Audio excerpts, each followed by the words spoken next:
I know what you are probably thinking right now. How did this universe smash come to be?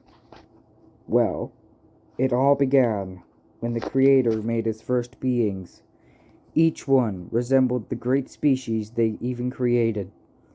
These species were known as the humans, dwarves, elves, Grygen, Kongs, and even harpies. But one of these beings held a dark evil and an insatiable hunger for power. The hive of the first elite. He was a destroyer of worlds, slowly consuming any natural resource a planet held dear to. The more the first elite consumed, the more powerful he became. These planets' inhabitants fought the best they could, but their demise was inevitable against the hive.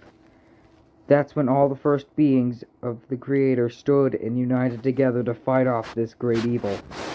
They made their last stand in a great floating atmosphere, and the first elite expected this and took his physical form for the first time.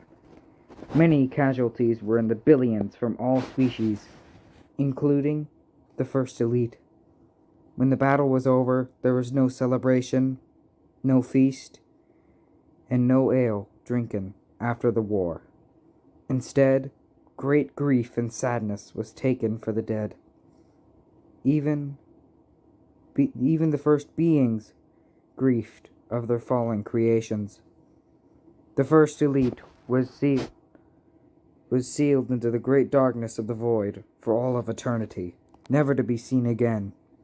10 years later, a great power from the Creator himself exchanged them a heavenly joy, but instead of taking it, they fought away the blessing of the celestial heavens. Blinded by grief and revenge, all the first celestial beings broke off from the order they had created.